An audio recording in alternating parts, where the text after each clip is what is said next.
नमस्कार बंधुरा आमी माधवी आमार नतून एक भिडियोते आपनादेर अनेक अनेक वेलकाम। केमन आछेन सबाई? आशा करी सबाई खूब भालो आछेन, आमिओ खूब भालो आछि। आजके आपनादेर साथे शेयर करते चलेछि शीतकालीन नानान रकमेर सब्जी दिए खिचुड़ी रान्ना। तो एखाने आमी सब रकमेर सब्जी निये निয়েছি जेगुलो खिचुड़ी रान्नाय लागे आर कि। तो एखाने कुमड़ो आछे, मूलो आछे, गाजर, आलू, कड़ाईशुटी, फुलकपि सबकिछु निये निয়েছি। निये प्रथमे आमी सब्जिगुलोके भालो करे बड़ो बड़ो साइजे केटे नेब। खिचुड़िर मध्य जत बड़ो करेई सब्जी दिई ना केन सब्जी किन्तु गले जाय, तो सेई जोन्नो खिचुड़िर सब्जिगुलो एकटु बड़ो साइजे काटते हय। तो कुमड़ोगुलोके आमी अनेक बड़ो बड़ो करे केटे निয়েছি আর এই কুমড়োটা ছিল একদম কচি কুমড়ো। তো খিচুড়ির মধ্যে পাকা লাল কুমড়ো দিলে ভালো হয়, এর স্বাদটা ভালো হয়, কিন্তু এখানে পাকা লাল কুমড়ো খুবই কম পরিমাণে পাওয়া যায়। বেশিরভাগ সময় এই কাঁচা কচি কুমড়োটাই পাওয়া যায়। তো সেই জন্য কচি কুমড়োটার খোসা আমি আর ছাড়ালাম না, ওটাকে ওভাবেই কেটে দিয়ে দিলাম।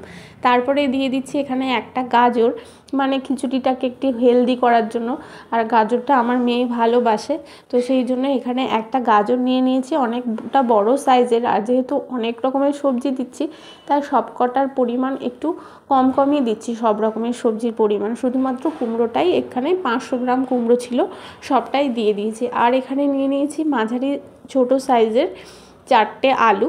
তো আলুগুলো দিয়ে দিচ্ছি। তাহলে ওখানে মূলো দিলাম, গাজর দিলাম, কুমড়ো দিলাম, ফুলকপি দিলাম, আর এখানে আলু দিয়ে দেব। তারপরে কড়াইশুঁটিগুলো ছাড়িয়ে নিলে সবজি কাটা শেষ। আমাদের উত্তরাখণ্ডে এখন এই যে পরিমাণ ঠান্ডা পড়েছে, এখন 3-4 পদ সবজি তরকারি রান্না করার চেয়ে একবারে ডাল চাল দিয়ে খিচুড়ি রান্না করে ফেললে কিন্তু ভালোই হয়, রান্নাটা অনেক সহজ হয়ে যায়। তো এই শীতের বেলায় রান্নাঘরে বেশিক্ষণ দাঁড়িয়ে থাকতে ভালোও লাগে না। যদি হতো এখানে উনুনের পাশে বসে কাঠের রান্না, তাহলে কিন্তু ভালোই হতো না, আগুন পোয়াতে পোয়াতে আর কি এখানে রান্নাটাও হয়ে যেত, তখন ভালোই লাগতো আর শীতটাও গায়ের কাছে আসতে পারতো না। কিন্তু এখানে এই ঠান্ডা ঘরে এতক্ষণ গ্যাসের কাছে দাঁড়িয়ে রান্না করাটা কিন্তু খুবই বিপজ্জনক। আর বিশেষ করে এই যে জলটা দিয়ে সবজিগুলো ধুচ্ছি না, একদম বরফের মতন ঠান্ডা জল, মনে হয় যেন হাতটাই অবশ হয়ে যায়। তো এখানে আমি সবজিগুলো সব কেটে ধুয়ে পরিষ্কার করে নিয়েছি। তারপরে এখানে 1 গ্লাস থেকে একটু বেশি ডাল আর চাল একসাথে মিশিয়ে নিয়ে নিলাম। তারপরে এখানে 1 কোয়া রসুন দিয়ে দিয়েছি। আমার বর রসুন খেতে খুব ভালোবাসে, আর এই শীতকালের সময়টা রসুন খাওয়া খুবই ভালো শরীর গরম রাখার জন্য। আর এখানে যে পরিমাণে ঠান্ডা, এই ঠান্ডার সঙ্গে প্রতিরোধ ক্ষমতা শরীরের বাড়ানোর জন্য কিন্তু রসুন খাওয়াটা বেস্ট। তো আমি এখানে সব রকমের সবজিগুলো কেটে ধুয়ে রেখে দিয়েছিলাম, চালও ধুয়ে রেখে দিয়েছিলাম। তারপরে স্নান করতে চলে গিয়েছিলাম ঢাকা দিয়ে, তারপরে আবার স্নান করে চলে এলাম। তো আগে আমি এখানে সব কিছু রেডি করে এরকম চলে গেছিলাম, গিয়ে বাকি কাজগুলো সারতে গিয়েছিলাম, সেরে স্নান করে চলে এসেছি। শুধু স্নান করেই আসিনি, একটুখানি আধ ঘন্টা মতো সময় আমি ছাদে ছিলাম রোদে, কারণ স্নান করে এসে সাথে সাথে ঘরে থাকা আমার কাছে তো অসম্ভব মনে হয়, মানে এতটা ঠান্ডা। তো প্রতিদিনই এখন স্নান করছি, যেহেতু পুজো করতে হয় সেই জন্য স্নান না করেও পারি না। তবে স্নান করে আমি কিন্তু সাথে সাথে চলে যাই ছাদে, আর ছাদে গিয়ে আধ ঘন্টা মতো সময় রোদে থাকি, তারপরে আবার ফিরে এসে ঘরে এখন রান্নাটা করে ফেলছি। তো আজকে খিচুড়িটা একটু অন্যরকম করে করছি। আগের দিন একেবারে ডাল চালের সাথে সমস্ত রকম সবজি দিয়ে বসিয়ে দিয়েছিলাম, আর সবজিগুলো সবকটাই গলে গিয়েছিল, তো সেই জন্য আজকে আলাদা করে সবজিগুলো ভেজে নিচ্ছি। আর পাশে চাল ডাল প্রেশার কুকারে বসিয়ে দিয়েছি। তো এখানে সবজি ভাজতে বসিয়ে আমি একটু হাঁটছিলাম, ফোন দেখছিলাম, তারপরে মাঝে মাঝে এসে আবার নাড়িয়ে নাড়িয়ে দিচ্ছিলাম সবজিগুলো। তো এইভাবে সবজিগুলো আগে ভেজে নেব আমি কিছুক্ষণ হলুদ আর লবণ দিয়ে, প্রায় অর্ধেক সেদ্ধ করে নেব এখানে। আর ওইদিকে তো প্রেশার কুকারে চালটা ডালটা কাঁচা লঙ্কা আর আদা একটুখানি দিয়ে বসিয়ে দিয়েছিলাম লবণ হলুদ দিয়ে। তো দেখুন এখানে সবজিগুলো ভাজা ভাজা হয়ে গেছে, আর ওদিকে প্রেশার কুকারেও 2টো সিটি পড়ে গেছে, তারপর বন্ধ করে দিলাম। তারপরে কি হবে, এই সিটির যে প্রেশার কুকারে যে স্টিমটা রয়েছে সেগুলো আমি চামচ দিয়ে বের করে দেব, কারণ যতক্ষণ এই স্টিমগুলো সরতে সরতে চাল ডালটা অনেক বেশি নরম হয়ে যাবে। তো সেই জন্য আমি এর স্টিমটা ছেড়ে দিচ্ছিলাম, ছেড়ে তারপরে এই সবজিগুলো এর মধ্যে অ্যাড করব।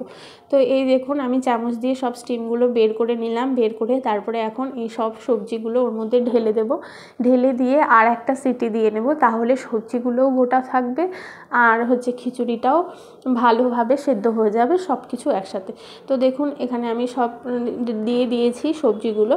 তো এভাবে আরেকটু নাড়িয়ে দিলাম, এটাকে আবার ঢাকনা বন্ধ করে তারপরে বসিয়ে দেব আর একটা সিটি দিতে। তো দেখুন এখানে ঢাকনা বন্ধ করে দিচ্ছি। তো এভাবে কিন্তু খিচুড়ি রান্না করলে খিচুড়ির টেস্টটাও খুব ভালো আসে, আর এটাতে খুব ঝঞ্ঝাটও নেই, খুব বেশি তাড়াতাড়ি সহজে খিচুড়ি রান্না করা হয়ে যায়। তো আমি আবার বসিয়ে দিলাম ইন্ডাকশানে প্রেশার কুকারটা, আর এদিকে আমি খিচুড়িতে সম্বার দেওয়ার জন্য কড়াইতে দিয়ে দিলাম বেশ খানিকটা সর্ষের তেল। তো খিচুড়িতে সর্ষের তেলটা দিলে এর স্বাদটা বাড়ে, তবে কেউ কেউ ঘিও অ্যাড করতে পারেন, ঘি দিলে আরও বেশি এর স্বাদটা বেড়ে যায়। তবে আমার বর ঘি খায় না বলে আমি একদমই ঘি দেব না। তো দেখুন এর মধ্যে আমি শুকনো লঙ্কা, গোটা জিরে, তেজপাতা দিয়ে এই তেলটা গরম করে প্রেশার কুকারের ঢাকনাটা আবার স্টিম বের করে দিলাম, দিয়ে এর মধ্যে একটু গরম মশলা অ্যাড করে দিয়েছি। তো এবার পুরোপুরি রেডি হয়ে গেছে আমার খিচুড়ি। তো খিচুড়িটা হয়ে গেল, তারপরে খিচুড়ির সাথে খাবার জন্য চটজলদি পাঁপড় ভাজার থেকে তাড়াতাড়ি আর কি হবে বলুন। তো আর আমার মেয়ে পাঁপড় ভাজা খেতে খুবই ভালোবাসে। তো যেই দেখেছে আমি পাঁপড় ভাজছি অমনি বারবার এসে দেখে যাচ্ছে কখন ভাজা হবে।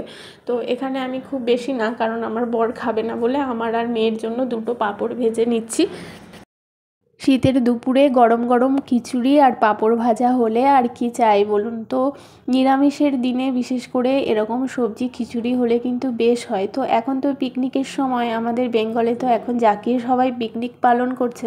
31 আসছে, 1 জানুয়ারি আসছে, সবাই দল বেঁধে নানা জায়গায় পিকনিক তো হবে। তবে আমরা যখন ছোট ছিলাম তখনও কিন্তু অনেক রকমের পিকনিক হতো, একদিন ডিমের পিকনিক, একদিন নিরামিষ খিচুড়ির পিকনিক, একদিন চিকেনের পিকনিক, এরকম আমরা সবাই মিলে করতাম। তবে এখানে সেই সব তো কিছুর বালাই নেই, একঘেয়ে জীবনযাপন করছি।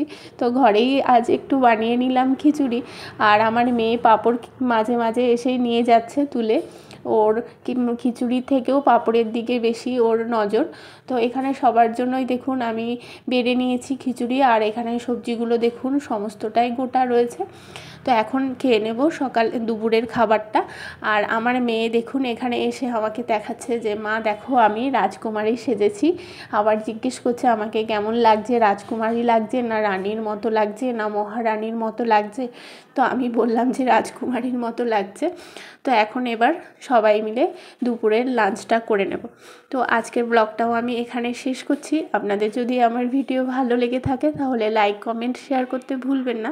আর আপনারা যারা আমার চ্যানেলে নতুন তারা কিন্তু অবশ্যই আমার চ্যানেলটিকে সাবস্ক্রাইব করে পাশে থাকবেন, যাতে আমি এরকম নতুন নতুন আরও সুন্দর সুন্দর ভিডিও আপনাদের প্রেজেন্ট করতে পারি। আর সবাই ভালো থাকবেন, সুস্থ থাকবেন। খুব শিগগিরই দেখা হবে আবার নতুন কোনো ভিডিওর সাথে। Tata, bye bye.